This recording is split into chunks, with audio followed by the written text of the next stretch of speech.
Next up on the Cosmic News Network, First Contact with Joshua Pert. Good morning, Earthlings. Good. How you doing today? Good. How you doing today? Welcome to First Contact Radio. Welcome to First Contact Radio. To talk about all these things we're talking about is because in life, everything is energy. Every single thing that's out there.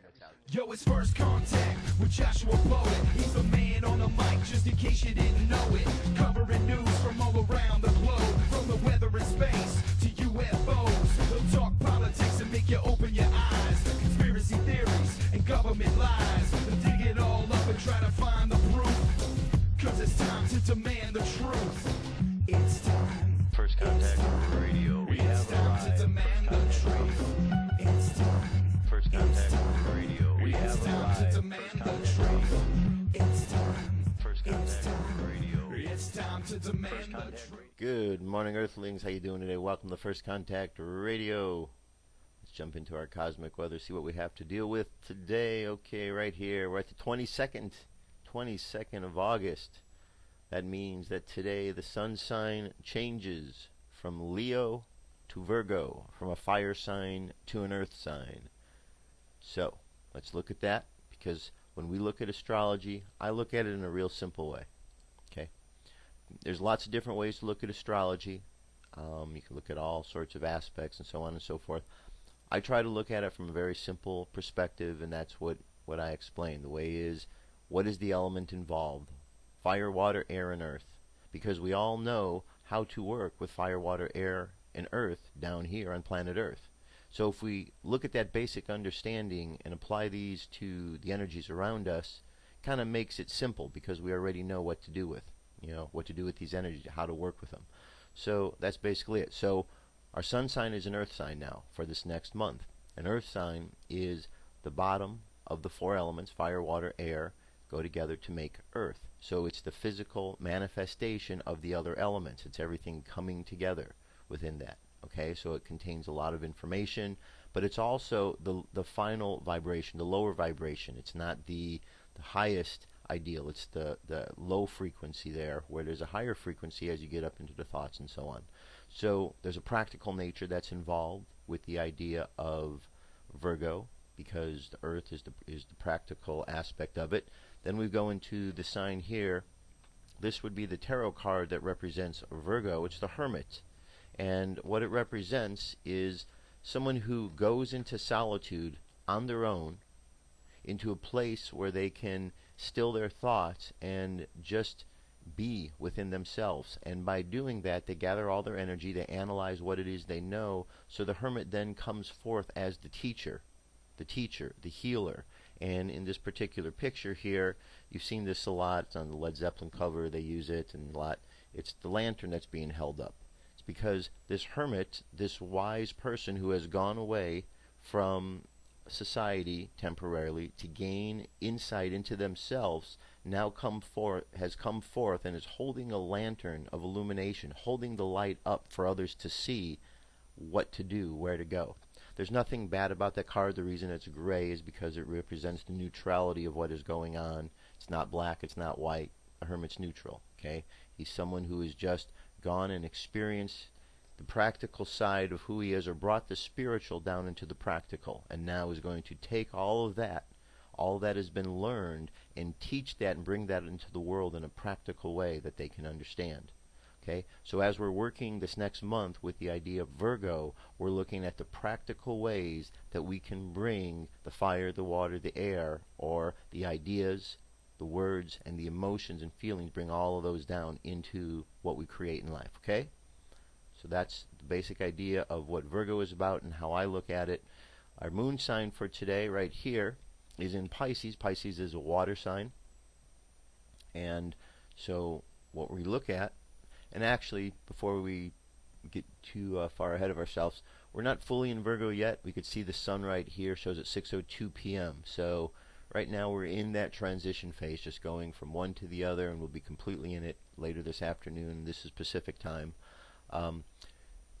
So it's Pisces, or Leo sun moving into the Virgo sun, and we're in the sign of Pisces is the moon sign. Pisces is a water sign. So again, we just look at the elements. We got water, as the unconscious, and the conscious right now is Leo fire. So we know how to use fire and water together. We can take a pot of water, put it on the stove, and the fire can get nice and warm and make that water usable into something like tea or soup, something of that nature. Or we can turn that water up really high and it could boil, the fire up high, and it could boil the water, and we could just let it go for a long time and the water could become steam and therefore become something else. So it depends on how we want to use these things. Or the water could spill over and it could put the fire out.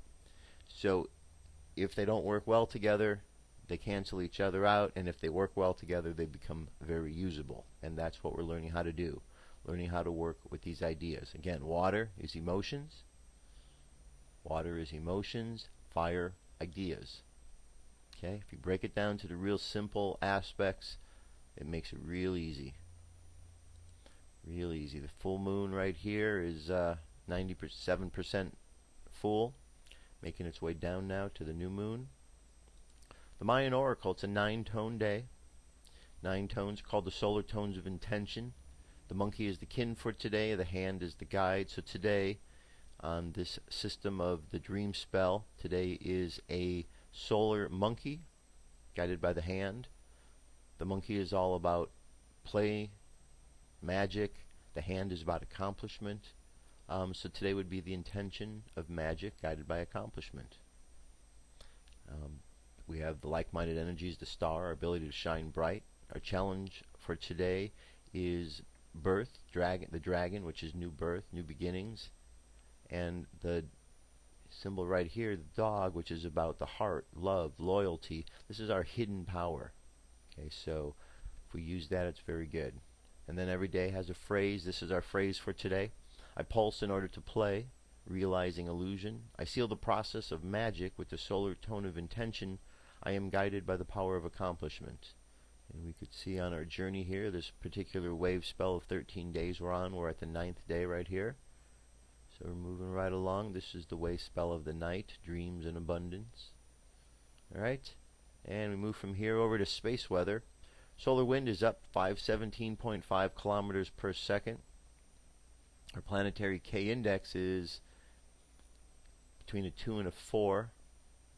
It's settled down just a little bit because last night it was all the way up to a 4 on both sides there. Okay, now our coronal holes, not quite as much as it was, but still enough that it's sending solar wind out into the cosmos, some of it heading this direction.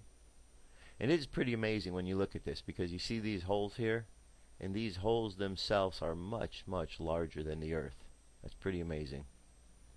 Pretty amazing. Alright, our M-class flare possibilities down to 10%. X1 and geomagnetic storm activity is settling as well. Here's the report by suspicious observers. Give you a little more insight what's going on.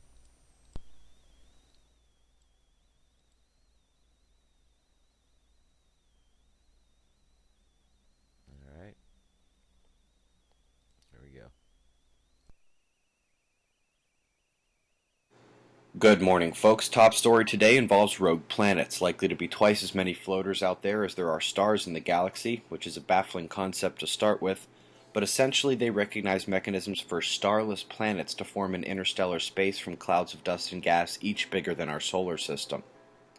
Also linked for you is 5 years of Fermi data and its detection of cosmic radiation, including gamma ray bursts, shows the action on our plane here. Also linked is an intro to a new moon mission, set to launch next month. South Korea had a reactor shut down on the heels of discovering manufacturers faked thousands of warranties for various parts. Also got a fire smoke animation from NOAA's Environmental Visualization Lab. One storm system heading east, while the next low pressure cell approaches the northern islands, clearly contrasted with the high pressure currently over the continent. Buoy in event mode showing minor deviation near Japan. We saw his whole history in last night's news. Storms still south and over to New Zealand, but the high pressure cell has shifted south and isolated rain returns to northern Queensland. South of Mexico doesn't look very menacing, but the truth is that 2 tropical lows are developing here, and the one who will be ready first has eyes set on landfall to the north. Southwest low pressure generally driving northward up the eastern right side hard enough to zoom straight across into the Canadian low. Little red high, driving clockwise in is the convergence maker, pushing cool dry air south to meet the warm moisture, and the meeting lines will see the storms tonight. Solar flaring, still in a low C range. Sunspots continue to be impressive, even if only visually. The spots down south are better developed, but they are turning away from Earth today. Incomers on the north are small but active, with a large number of those small umbras. The southern group incoming might have some central magnetic mixing. Solar wind speed still rising, with density holding on as well. Earth's magnetic shield keeping back geomagnetic storms for now, but we may have more coming. 2 days of Earth-facing filament eruptions leaves us in the path of plasma. NASA's Enlil spiral showing yesterday's latest eruption heading for a direct hit at Earth. Luckily, it's very small. Both eruptions are visible on Noah's spiral. The first one is much larger, but should just be a glancing blow. 8 magnetic connections in the departed northern coronal hole, with 2 connections in the primary point on the Earth-facing disk near that coronal hole exiting to the right. Yesterday morning, I said we expected an upward trending earthquake watch. Little did I know that the Earth didn't feel like waiting, and while I spoke was releasing a large quake in Mexico, aftershocks, and causing a volcanic explosion close by. Mercury conjoins the Sun in a matter of days. Space weather is clearly afoot, and we still got coronal holes. Watches at 6 with an expected peak tonight or tomorrow. Things getting fun on the Sun for sure. Eyes open. No fear, it's 6:55 a.m. Eastern Time, and that's the news. Be safe, everyone. All right, there you go. There you go. That's what's happening today. All right, so as we continue our theme for the week, this is the part of the show I always take. If you're new to the show, I like to have a theme for the week in this section and spend a little time just dealing with one subject. So this week we've been dealing with the subject of Nibiru. I've shown you a couple of good videos on the subject, some websites. You've heard a lot about it. You hear it's the ancient alien theory. Okay, that's what it's about. Zecharia Sitchin, he wrote a series of books called the Earth Chronicles, talks about him in there. Before that, Eric von Daniken, Chariot of the Gods, talked about it. Basically, the idea and concept is that there's this other planet out there, or some sort of body. Some say it could be a spaceship. It's called Nibiru. It also goes by the name Planet X, and it comes into our solar system every 3,600 years, or on some sort of periodic basis, but at a long rotation, longer than our lifetimes down here. So it comes back in, and the theory is that because it is such a large body, it affects the Earth, and earthquakes and different natural disasters occur because of the effects of that being so close to our planet, the gravitational effects and electromagnetic effects and so on and so forth. So the idea is that when it comes in, there's destruction, and that some of it, it's not that it's an intentional, it's just the consequence of it coming so close. We can read our books of prophecy, we can read the Bible and other such works that talk about events like this happening in the past, so we understand that there's something cyclical about it. Another thing about these Nibiru is said that this is where the Anunnaki are from. The Anunnaki were those who came down to Earth. They came down here to mine for gold, and during the process of mining for gold, they got tired of doing it themselves, so they decided to genetically engineer or advance the being that was down on the planet. At that point, it was just a caveman type being. They genetically advanced him, a million years sort of advancement. Schools don't know how to explain it, so they just call it the missing link. We evolved overnight, and we've gone forward as this race that was to mine gold for the Anunnaki. However, there are those that say that some of the Anunnaki wanted to keep us as slaves, where the other part of their group wanted us to be free. Our stories in the book of Genesis seem to relate to that battle of good and evil that we know of as the Garden of Eden, and that, in my opinion, once a being is created and has that spark of life within it, then that being has the ability to gain its full divinity, to really plug into the system. The only way it wouldn't if the instruction manual was taken away or if there was something that was blocking it. And it seems to be, our history shows us that there is something, some wisdom that was kept away from us. So as we go through life and we're learning more, we find out more about our DNA structures and how they've been tampered with, maybe to keep us from evolving, how certain wisdoms and things are made to be taboo so we don't look into them. And all of this might relate all the way back and have a direct connection to the Anunnakis and to Nibiru. So this is the story that's out there. So it's quite fascinating. And as we go forward and we see if this is a reality, it's going to really bring a lot of insight to this planet, because it's going to bring up the question, what is God? Because if the stories we know that the Bible tell us turn out to be that these are the Anunnaki from Nibiru, well, then we have to think bigger and see that they didn't create themselves. There's obviously a creator bigger than that. And so it'll expand our idea of what is out there. And we'll have to, take time to understand what this Anunnaki Nibiru thing is about, especially if it's reality. Because if they're going to land, let's say this is real, and one day they land, aren't you going to want to know who they are, what they're about? So first site I'm going to show you here, this is a site called, it says Planet Nibiru Facts and Secrets Revealed. So they have some good info here. It says the new information on Nibiru is one of more mysterious than its origins. Not too many people know the true details of Nibiru and why it exists in our solar system. Let me tell you some basics first about this planet. Planet Nibiru, which was referred to the Sumerians as Planet X, was supposedly the 12th planet in the solar system. The true meaning of Planet Nibiru is the planet of crossing.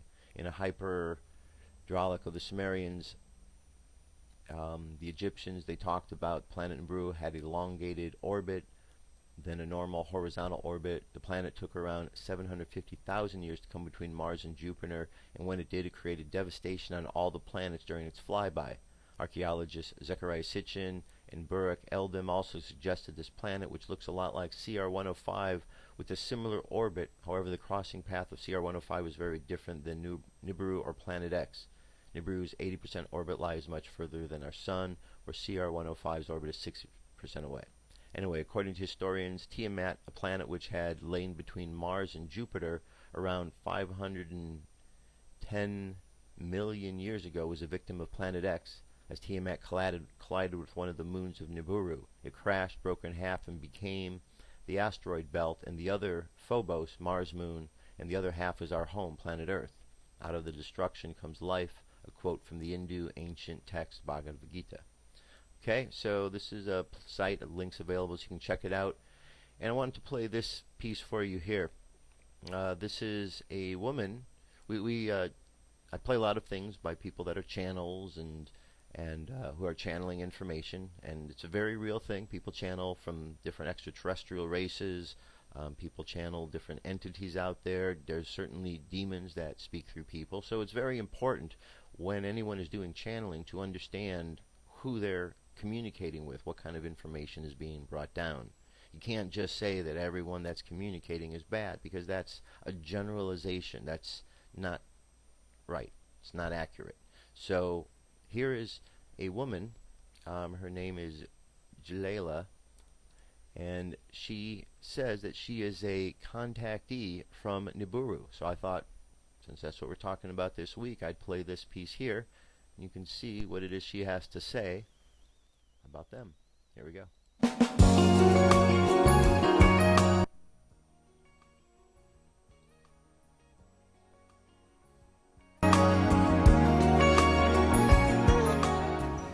Hi there, this is Jalila Starr, and I am a messenger and contactee for the Nibiruans of the planet Nibiru, also known as Wormwood in the Bible, and Planet X by many out there who don't have the historical background. And of course NASA calls it Planet X. Anyway, this is going to be the very first in a series on Nibiru, and I will be talking about both the planet, the people, and their agenda and their history, and what they have to do with 2012. Now, I don't know how many there's going to be in this series. I'll just keep going until I figure I've exhausted the subject. Anyway, so getting started. Today, the first thing I want to discuss is what is Nibiru. Well, back in the early 90s when I first started working with the Nibiruans, they explained to me that Nibiru was three things. They said, yeah, three. They said it was a planet, a star, and a ship. I'm like, okay, well, didn't make a whole lot of sense to me at that time, but I had learned back then just to let that ride until I developed the context to be able to understand what they were saying. Well, due to the advances in technology, we've been able to see further out in space, and we're able to discern exactly what Nibiru is. And what the Nibiruan said is exactly correct. It is all three. And here's why. Nibiru, collectively, is like a mini solar system, or some people call it a mini constellation. It is a star that never ignited, that is surrounded by planets and moons. So it is like its own little traveling solar system. It has a 3,600-year orbit, and it orbits a sister star to our sun. We do live in a binary star system, and its orbit takes it around that one, and then into our area of space around our sun, and then back out. It orbits not, all of our planets orbit on the elliptical plane, which means if this is the sun, okay, and then here's Earth, and here's the asteroid belt, and Jupiter, and this is the elliptical plane. Well, Nibiru doesn't orbit on the elliptical plane with our sun.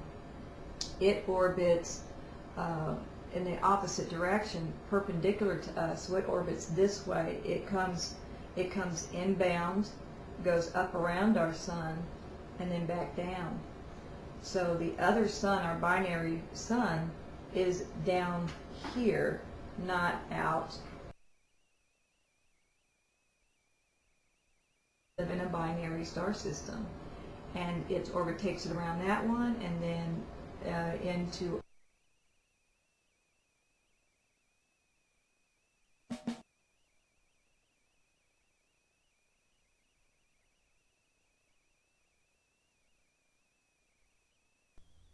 Having a few challenges here, so just trying to cut up, it just suddenly stopped. Pretty interesting though, right? So let me see if I can get this going again here. Well, that might be it for today on this one here, but the link's available so you can check it out. And mind you, this is something that, this is a video that she put out a little while ago. Entourage comes by. Oh, wait, here we go. So, Nibiru is not only the brown dwarf that never ignited, but it includes a planet which is the homeworld of the Nibiruans themselves, and it includes an entourage of other small planets as well as ships. There are ships that are the size, they're asteroids and sometimes comets, because they do have the technology to turn those into a world. They live inside of them.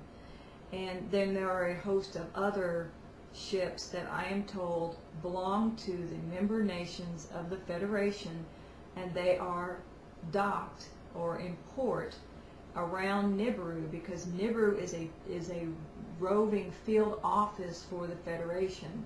Its job is to go around on this large orbit of its, and it will come within close proximity to most of the solar systems of the member nations of the Federation. That's what I am told. And it also acts as the field office for Earth's grand experiment, which is the experiment, the integration of light and dark, and the numerous starseed nation people on Earth who've been seated here from member worlds of the Federation, trying to work out their differences. So it is all three. It is a homeworld to the Nibiruans themselves. It is a star. It is a ship. All of them are collectively known as Nibiru because they're within the Nibiru vicinity.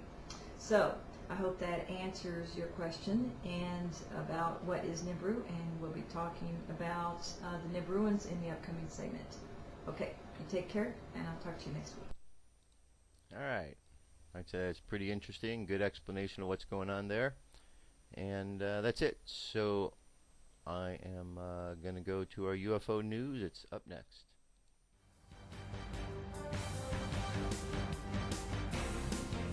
This is the UFO News with Joshua Poet. All right, Dirk.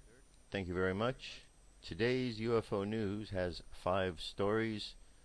Story number 1 comes to us from latest-UFO-sightings.net. Daytime UFO sighting in the sky above Peru. This took place on the 20th. There's object in question right here. 3-minute, 48-second long video. Alright, object in question.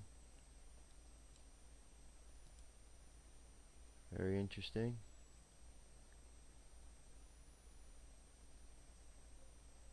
Alright, we've certainly seen this type of white floating luminous thing before, right? I'm sure someone's going to come out and say it was a weather balloon, but doesn't look like a weather balloon to me. Anyway, moving on. Next story here comes to us. This is... What is this here? This was something strange. The identity of the UFO noticed by an astronaut is finally explained. Was an astronaut spaceship finally spotted by an astronaut? Something strange or unidentified object was noticed by NASA astronaut Chris Cassidy. The UFO hovering past a window at the International Space Station on August 19th. Cassidy immediately relayed the strange event to the mission controller at NASA in Houston. So let's listen to some of this. Identified by Russian flight controllers as an antenna cover from the Zvezda service module.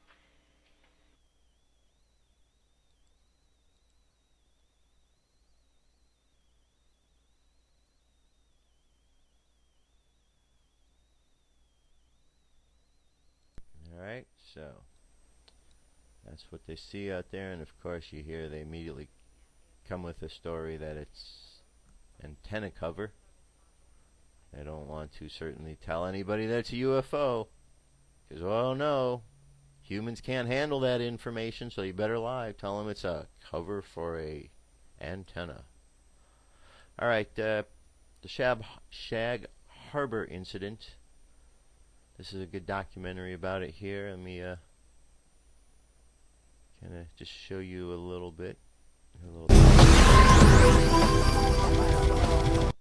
official explanation from the Canadian authorities. Rumors of a government cover-up begin to emerge.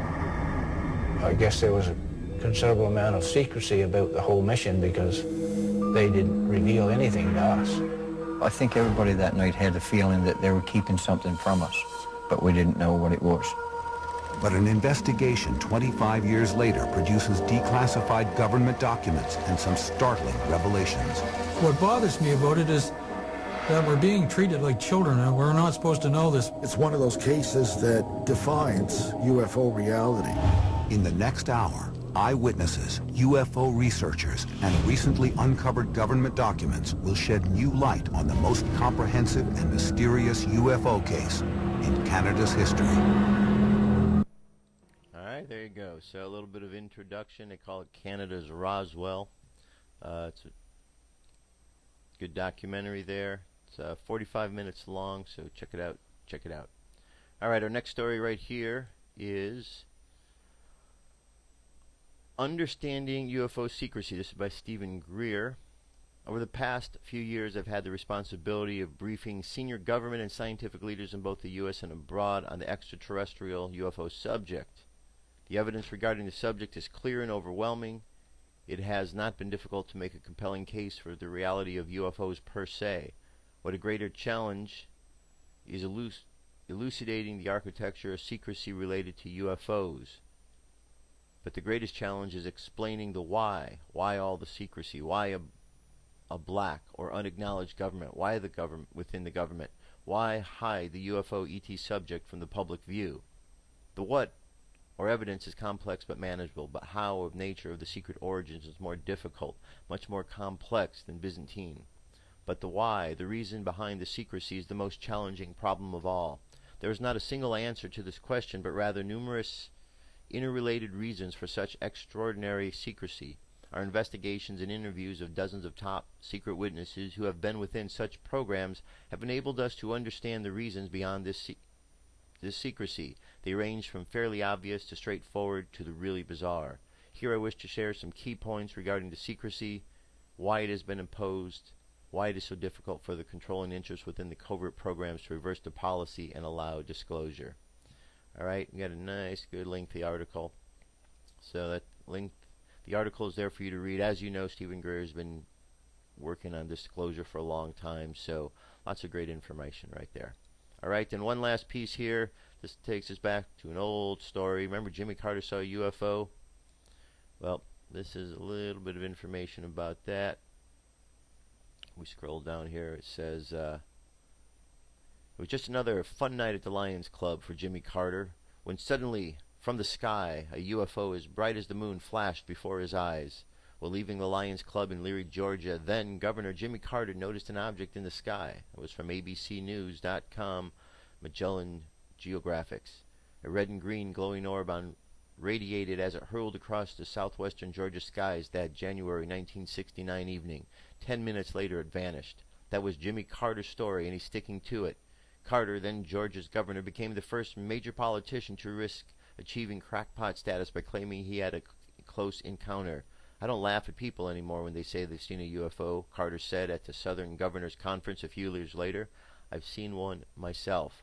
Yet while he was on the campaign trail, he tried to use it to his advantage. A light appeared and then disappeared in the sky. He told the Washington Post reporter in '75, "It got brighter and brighter. I have no idea what it was. I think it was a light beckoning me to run to the California primary."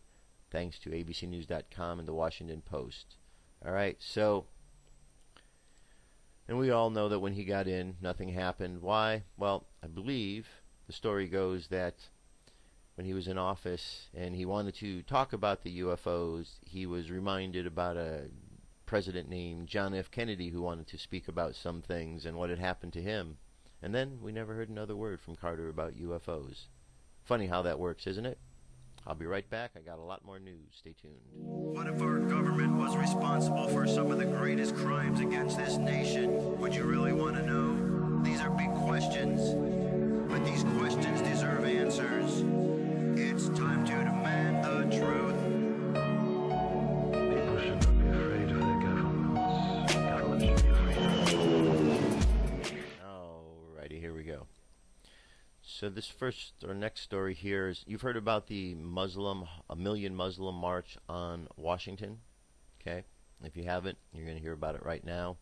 Well, now there's another group. Bikers are going to go out there, but I don't think they're going out there to party with the Muslims. I think they're going out there to stand against them. So it should be interesting on what's going to go on. It says, Muslims who have begun promoting a 9/11 march in Washington that originally was to protest anti-Islamic bigotry in the U.S. and then turned into a march against fear may have some competition. Loud competition. Very loud, and lots of it. In what was a virtual impossibility before the internet, a Facebook page has been created in which the individuals are coordinating what they have dubbed a 2 million bikers to D.C.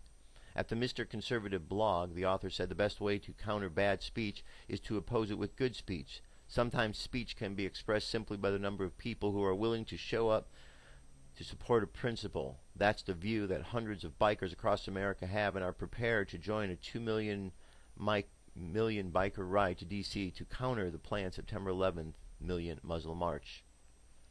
Alright, so we shall all pay attention to what happens. Let's hope that this is a scenario where cool heads prevail, and maybe it could be an opportunity for a lot of conversation. That's what is needed, to have conversation about this, because just like we don't like to, and I talk about not making generalizations about a whole group, we can't make a generalization about everyone that is Muslim as being a problem. Yet we seem to have that pointed out to us by our media and our governments that we need to make such generalizations. And that's kind of what they do when they just go bomb all these countries and a lot of innocent people get killed. So there's obviously legitimate concerns that people have, because there's many Muslims, people, you know, that are following the Muslim faith that aren't involved with any sort of terrorist activities. Many, many more, probably many more than are involved. Just like here in the United States, just like it is amongst all the races. It's never the whole group. It's always a small individual, bad apples, who are causing the problems. And then they give a bad name to the rest of the group. And that's just another case. So we'll see what happens. We'll keep our ears to this, keep paying attention, because I'm sure you'll hear more about it. And if you go to Facebook, you could find the Facebook page there. All the links are available following this story here. All right? Now, we've heard about cloning before. Now we have a dentist who says he's going to clone John Lennon's tooth. How about that?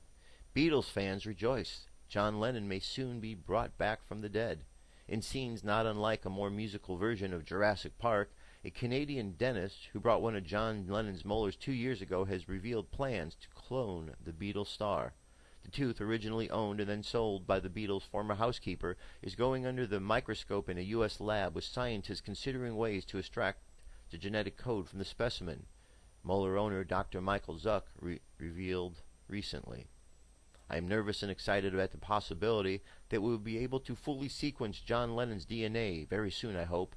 With researchers working on ways to clone mammals, the same technology certainly could make human cloning a reality. Canadian dentist said in an online press release.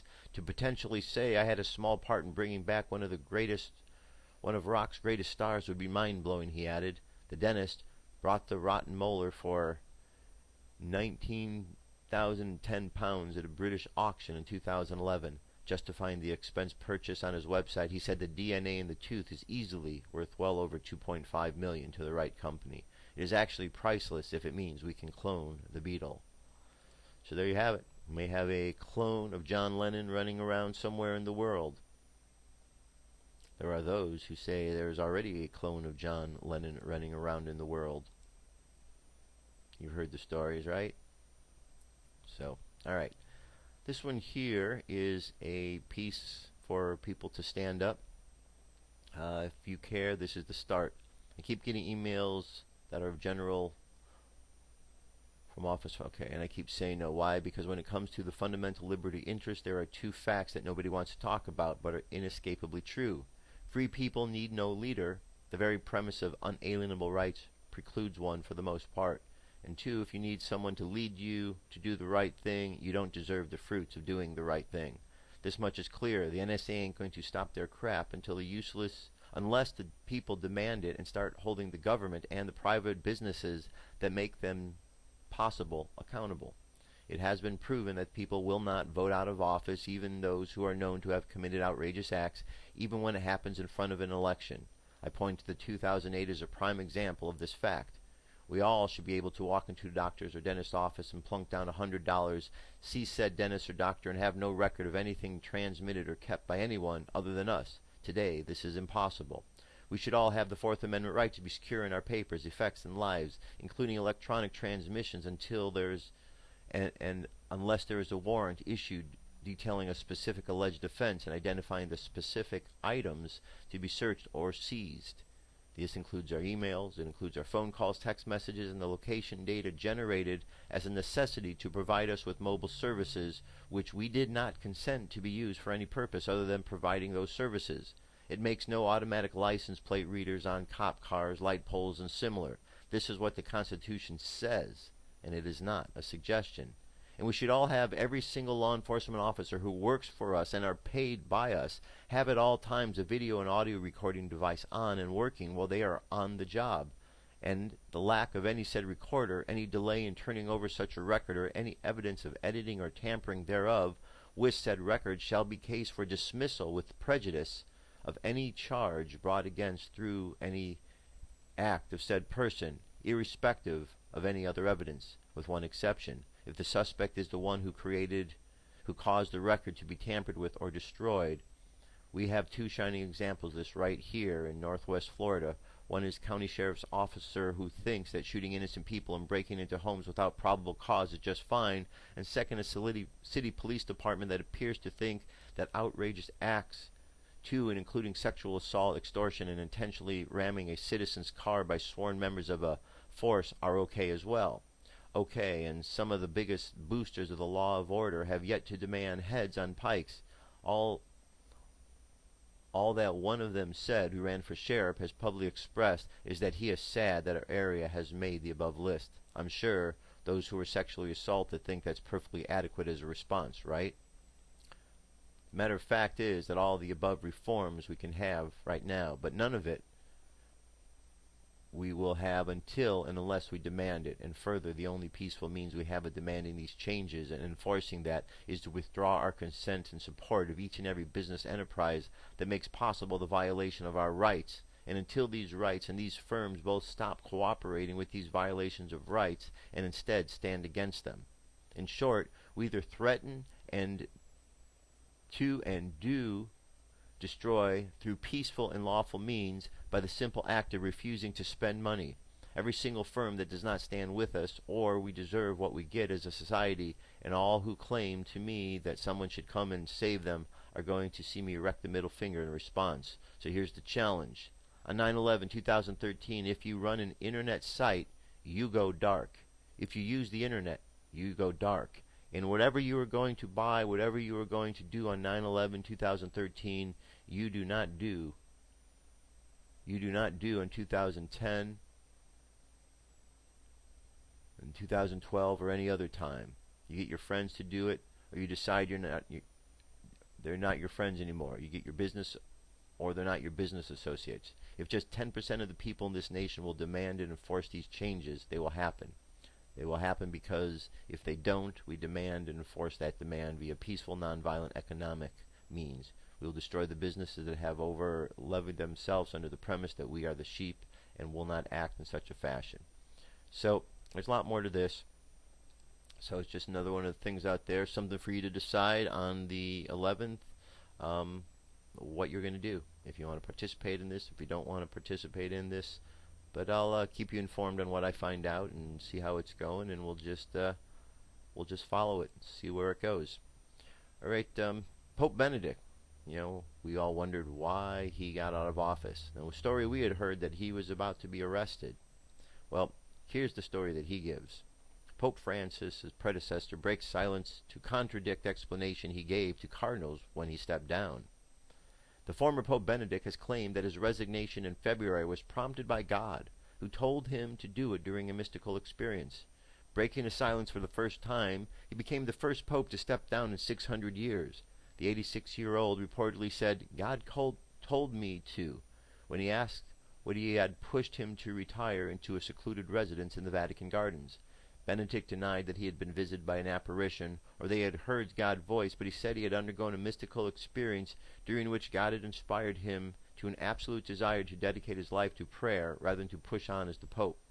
The German ex-pontiff's comments, which are said to have been made a few weeks ago, were reported by the Catholic news agency Zeint, which did not name the person Benedict had spoken to. All right, more to the article. That's what he says. God told him to quit. But we also have the story about the council that had saw him guilty of war crimes and other crimes, and that he was going to be arrested if he left the area. So he was given residence there to keep him safe. Remember that story? So maybe that's why he quit. He says it's because God told him. We have the other story. Which one is it? Don't know. But we do know that the Catholic Church in the Vatican isn't necessarily the house of truth that it once used to be. So it's a possibility that he's just, pulling our leg. All right. Here's a nice, good article. 12 longest living cultures in the world. USA currently has an average life expectancy of 77 years. However, this does not equate to a high quality of life for American senior citizens. It is, in fact, one of the poorest in the world. There are many reasons for this weird anomaly, considering all of the resources and technological advances we have in the West. there are many other cultures who actually live a lot longer, but also have far better quality of lives. And today, I'm going to discuss all the positive things we can take from these cultures. The culture with the longest life expectancy, enjoying a high quality life, are, and here are some of them. These says some accounts state 90 plus years of age. Okay, we have Andorra, the mountain region between France and Spain, Vilcabamba Valley, the Andes Mountains in Ecuador, the Himalayas, the Hunzas in Pakistan, and the Abkhazians and the Georgians live in the mountains region near the Black Sea in Russia. And then here's others that also have. We have Mako in southern China, Japan, a region called Okinawa is famous for the longest life expectancy in the world. Singapore, San Marino, Hong Kong, Australia, Switzerland, Sweden. Says long living cultures tend to eat a wide variety of foods every day. Japan recommends eating 30 different varieties of food daily. Mako and Singapore have some of the world's largest ports, providing richly diverse range of cuisine from around the world. There are over 80,000 different edible species of plant foods identified worldwide. Out of this, only 33,000 have been used commonly throughout human history. Interestingly, only 3 out of 3,000 are cultivated on a mass scale. Okay, they talk about fish as a common staple of their diets. It says in the West we tend to consume processed and refined grain products that are high in calories and low in nutrition. In Japan, noodles tend to be made from nutritious buckwheat, and cultures like Hunzas have nutrient-rich grasses in their diet. In the West, we consume a lot of plant-based foods, but unfortunately, due to over-farming, the soil quality can be low, so the nutrient content can be low too. Alright, so it says things we can learn. Try to source locally grown crops and foods from your local farmers. Try to grow your own food. Eat a rainbow diet that contains foods and vegetables that make up all the colors of the rainbow. Remove refined grains from your diet, especially when possible. Quinoa and buckwheat are good alternatives. Try to consume more probiotic-rich foods and drinks such as kefir. Right, switch from daily coffee to green tea. Try to do regular exercise daily. Spend more time having fun. Try to make meditation a regular part of your lifestyle. So there you go. So those are some things that other cultures are doing that are helping them out. Here in America, we really do need to get our food and our eating all together, because we're all whacked out in that area. We got these GMOs, and we're eating these constantly. And when you tell people and we try to educate our society about them, we laugh at each other, which is kind of silly. Hey, you're eating poison there. Ha ha ha. Okay.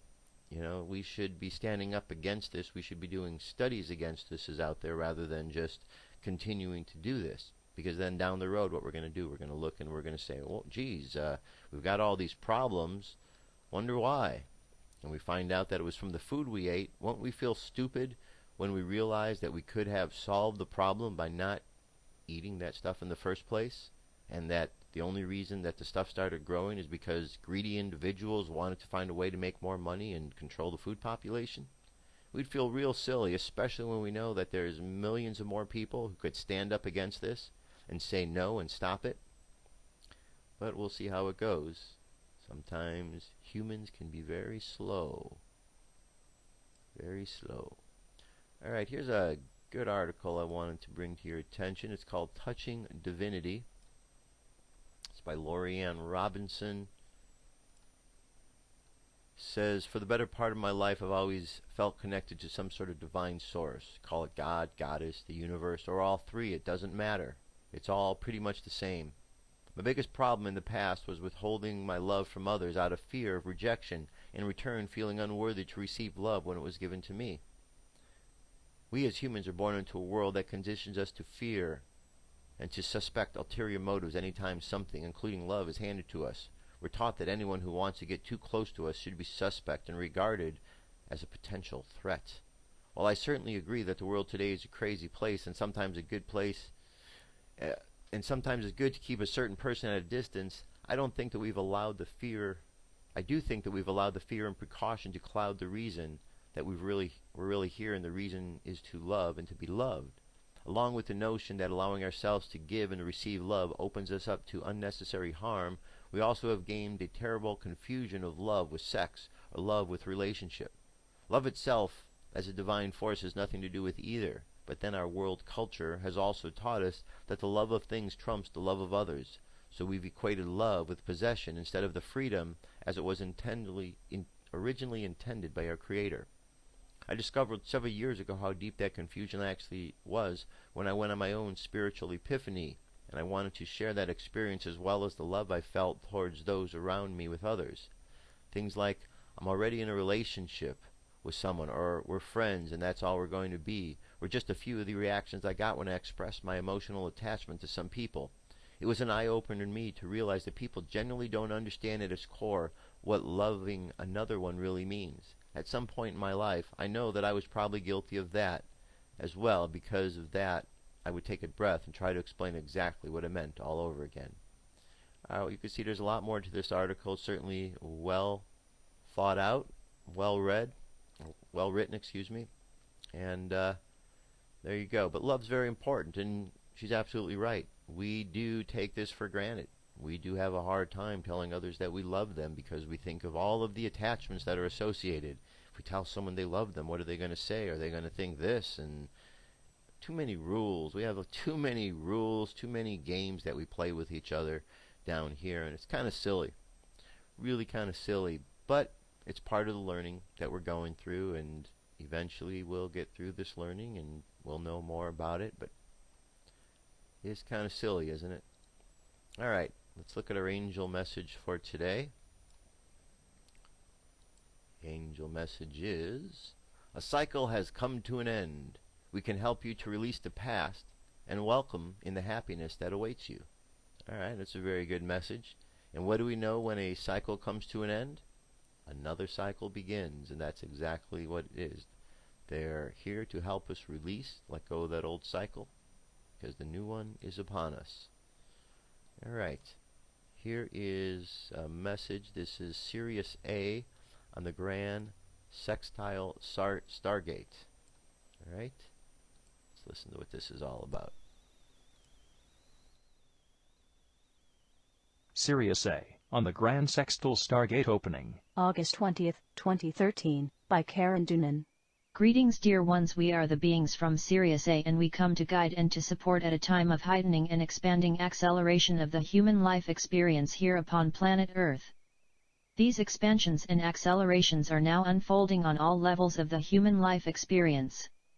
Many of you may now be connecting with those around you at deepening levels, and this is part of what you in your human form refer to as the ascension process. Human language has been used to contain and suppress, and in the universe of three, in truth, the need for human language becomes a choice. Let us clarify this for you at this time, beloved ones. The choice of whether or not to speak or voice words with another human, or simply feel that other human, is entirely at your discretion. Many of you may at first find this highly confusing or at times highly emotional as you align with those around you. Becoming more consciously aware of this process will see you begin to feel your way into balance and to fully align with truth. Energies are now increasing to facilitate what is referred to at human level as the Grand Sextile Stargate. This is the opening of the portals fully to New Earth, and this gives full access to all higher dimensional timelines and spaces between spaces for you in your human form upon planet Earth. Those of you on an accelerated path and who have chosen to birth into the human race in order to facilitate the opening of this Stargate physically upon the planet in relevant locations will now be moved fully into place. All is not as it appears to the naked human eye, to use a very human phrase from our channel. Those who are here to birth into the new Earth and to walk amongst the human race as bridges will also now move fully into place in order to facilitate personal disclosure. This is a necessary part of the unfolding of this particular mission, for those who share the universe with the human race in truth will connect with and work through these bridges in their human form. This facilitates the blending of the human race with all and is part of the divine blueprint for human ascension. Those who are now activating the source codes for the original blueprint of the human race will be contacted directly by the race's realms involved in this reactivation, and we guide for all to become more consciously aware of the signs and symbols that are placed in the human life experience and are often filtered out. There are many 3D overlays in operation, that is to say that there are many scenarios that have been created around our emissaries in order they appear to be moving through the human life experience. It is only the energetic frequency of said 3D overlay that explains its existence. The old 3D Earth continues to dissolve, and many who are what is termed asleep will now fall into various states of chaos. This is a direct result of the dissolving of the lower dimensional energetic patterns, and this is what many have chosen to incarnate into human form to address. By living truth and standing in your light, beloved ones, you seek to show those asleep how to walk out of the darkness and fully into the light. World events will now begin to unfold that seek to dissolve the 3D Earth paradigms also, and this will also be met with chaos by those who are unable to connect from the heart space and feel truth. This is part of their soul journey, and we guide for all to have love and compassion for all at this time. Note that human language has no expansion beyond this moment, and many of you may be at a loss for words in all areas of your human life experience. Connections with all and through all will now deepen and expand in order to confirm our guidance and provide further energetic support to your human form at this time. We are the beings for Sirius A, and we send out the energies of our race to all at this time. Many channels will now find their information deepens and expands at accelerated rates. This is also to provide support for all at this time. The moment to stand in the light of truth and shine brightly is now, beloved ones. All are one, and expansion will now commence in the universe of three in truth for all at this time. All right. Very good, very good. So, one of the things that I sort of wanted to bring kind of out to our attention to remind us is, all of these different messages that we're getting and the shows that we're doing are all pointing to something going on, something significant going on out there, that there is some sort of contact that is taking place. We haven't had a direct landing, but there is communication going on. And we can either dismiss this, or, as many of you see and have heard on a regular basis, that there is so much of it we can't dismiss it. We have to look at this as a possibility of what's going on. We see that there are more and more signs in the sky. We're hearing more stories about these rogue planets, and hearing mainstream actually bring information to light, point out things. They're not necessarily giving the accurate information, but they're at least acknowledging some things. So there's something really interesting going on in the world, some change, some transition. This is all that we've been talking about, that we're going through. And we're going to get to that point where it's going to be necessary for each one of you to be able to assist others. Because just as you are sitting here listening to this show, and others are listening to shows like this to prepare themselves, there are many who are not listening or paying attention to any of this information.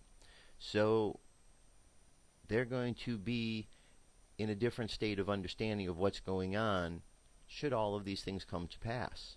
And it certainly seems from what we're hearing that the times are getting closer and closer, that it's more important for us to keep staying in tune with ourselves because big change is about to go on. So it's important. So just know that even though you don't fully understand, may not fully understand, if you're listening to the information because there's something of it that interests you, there's a reason. You've been called to understand. You've been called to assist others. And as you are helping others, they'll learn and they'll help others, and so on. And that's what we do. We're here to help each other out because this is an important time, an important phase we're going through. So anyway, that's my little spiel for the moment. So let's go ahead and do our meditation with that idea in mind. And also one other thing, just to keep in mind, it's very appropriate. The hermit is the teacher, the one who helps, the one who holds the lantern up high. So as we move into this phase of Virgo, that's what this next phase is about, that teaching aspect. So it's par for the course that we learn and then we teach and we share with each other. So close your eyes, take a deep breath, and exhale. Take another deep breath, and exhale again. I want you to imagine that you are inside a cave. And inside this cave, you find a treasure chest. And you open up this chest, and in that chest, you find a lantern. And as you take the lantern out and you look at the light, you see this as a symbol for information. And that if you are able to go and hold this lantern out, it will represent a symbol of information to the people that will help them to grow, to help them to evolve. And so you pick up the lantern, and at first you are hesitant because you think about all of the responsibilities that come with holding the lantern up. But then as you think about it, you realize that it's necessary. It's necessary to take a step past whatever hesitation you have. And so you take that step forward and you walk out of the cave into the world. And as you walk and you hold the lantern, no matter whether it's day or night, people around see this light.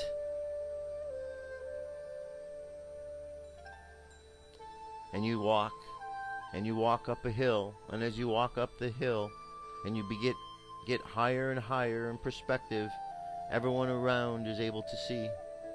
More and more people see you up on the hill holding the lantern high. And as you hold the lantern high and they see the symbol of the light, people's minds open.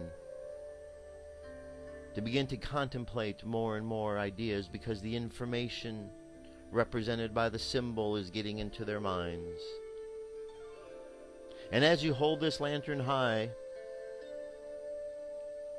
the lantern slowly merges with you until the lantern is gone and there you are as simply a bright light. You have become the lamp. And the great Creator is holding you high for others to see. And as you stand there on that mountain glowing bright, shining light into the world, you understand that we are all in this together, and that as we share this information with one another, we help them and we help ourselves. And so let's go through the world today sharing this light that we have, sharing it with compassion for those who have not seen the light before.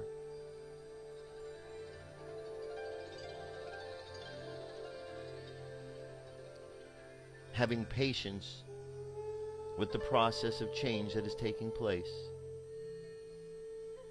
So let our subconscious mind continue on that journey, shining that light.